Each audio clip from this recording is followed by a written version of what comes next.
তখন এই মাজারের কর্তৃপক্ষ নামে কিছু ভণ্ড আমাদের আমাদের উপরে অতর্কিত হামলা চালিয়েছে।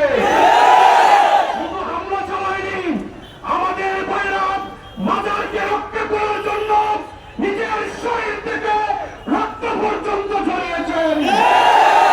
কুচক্রী মহলের টার্গেট ছিল শাহপুরুন রহমতুল্লাহর মাজারকে ঘুরিয়ে দিয়ে উলামায়ে কেরামদেরকে বিতর্কিত করা। আমাদের ছাত্র ভাইরা, আমাদের উলামায়ে কেরামরা তাদের জীবন বাজি রেখে মাজার পাহারা দিয়েছেন। আমরা দেখেছি শেষ পর্যন্ত আমাদের ভাইয়েরা মসজিদে আশ্রয় নিয়েছিলেন, সেখানেও হামলা করার চেষ্টা করা হয়েছে।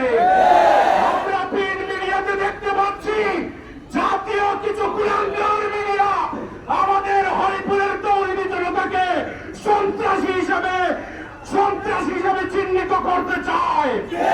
আমরা বলে দিতে চাই, সাধু সাবধান হয়ে যাও, বাংলাদেশের ইতিহাস থেকে শিক্ষা নাও। এই বাংলার সাধারণ জনগণ তোমাদেরকে ভূগর্ভ সাগরে নিক্ষেপ করতে এক বিন্দু পিছপা হবে না ইনশাআল্লাহ। বিতর্কিত করার চেষ্টা করবেন না।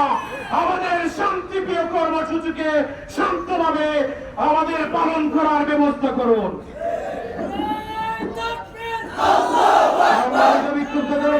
আমরা একটি বিষয় খেয়াল করব, যেহেতু আমাদের সময় কম, যারা বক্তা আছেন আপনারা সংক্ষিপ্ত সহকারে 1 মিনিটের ভিতরে বক্তব্য শেষ করবেন।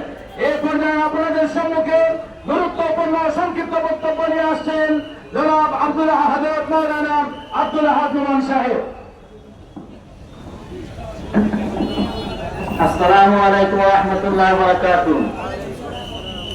আজকে প্রতিবাদ সভার সম্মানিত সভাপতি সাহেব, দূর দূরান্ত থেকে মুরব্বি کرام এবং ছাত্র সমাজ এবং যুবক ভাইরা, আইন শৃঙ্খলা বাহিনী এবং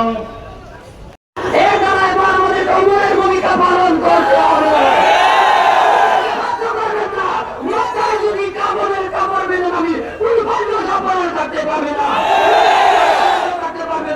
আমরা তাদেরকে বুঝিয়েছিলাম, তারা বুঝিয়ে দিল তারা কমার যোগ্য না, তারা সম্মানের যোগ্য না।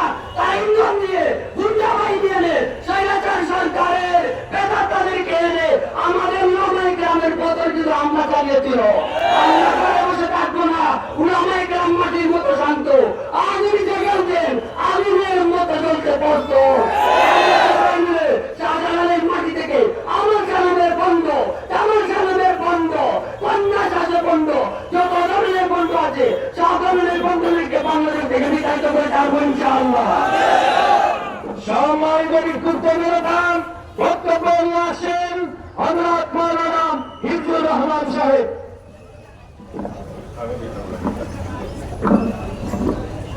উপস্থিত ছাত্র জনতা, উলামায়ে কেরাম, বিশিষ্ট শিক্ষানুরাগী, সম্মানিত এলাকাবাসী, আসলে আমি কোনো ভূমিকা ছাড়াই দু একটি কথা বলবো।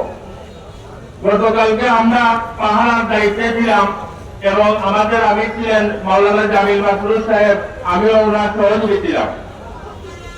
আমরা যখন 3টা বাজলো, আমরা ওইখানে শান্তশিষ্টভাবে বসেছিলাম এবং আমরা আলোচনা করেছিলাম যে আমরা যখন মিলাদ শুরু হয়ে যাবে আমরা আস্তে আস্তে চলে যাব। তারা মিলাদ করে তবরুক নিয়ে তারা চলে যাবে, আমরা শান্তশিষ্টভাবে চলে যাবে, এই ধরনের আলোচনা হয়েছিল আমাদের মধ্যে। কিন্তু একটু পরে দেখলাম তারা মনে করছে 10 থেকে 15 জন এখানে আছে, তারা বন্ধ প্রায় 150 থেকে 200 বন্ধ নিয়ে আসে। আমরা আসলে ওদেরকে বন্ধ করবো না। আমরা দেখেছি ছাত্রলীগ দেখেছি, যুবলীগ দেখেছি, আওয়ামী লীগ দেখেছি, পুলিশ লীগ দেখেছি, আনসার লীগ দেখেছি, এখন বন্ধ লীগও দেখেছি। আমরা সবাই বন্ধ ছিল না, ওরা ছাত্রলীগের সন্ত্রাসী ছিল। পরীক্ষার মাসে আপনারা যদি ভিডিও ফুটেজ দেখেন ওদেরকে ইনশাআল্লাহ দেখবেন। তারা চাইছিল যে আমাদের মাধ্যমে এইখানে একটা মারামারির দ্বন্দ্ব জড়াইলে, কিন্তু আমরা শান্তশিষ্টভাবে চলে যাই। কিন্তু ওরা জানে না উলামায়ে কেরাম যদি পিছিয়ে যায় তাহলে ওদেরকে কেউ সামলাতে পারবে না। আমাদের মধ্যে আমাদের সাংবাদিক, তার সিলেটের সাংবাদিক উনিরা আহত হয়েছেন। কিন্তু আমরা হাজিমদেরকে পাহারা দিচ্ছি। আমরা যখন মসজিদে গেছি তখন তাদের অফিস তারা ভাঙিয়েছে, তারা ভেঙেছে তাদের অফিস। এরপরেও আমরা আসিয়া ফিরাইছি। কিন্তু আমাদের মানুষ যদি হইতো তাহলে আমাদের কথা মানত, কিন্তু ওরা তাদেরই মানুষ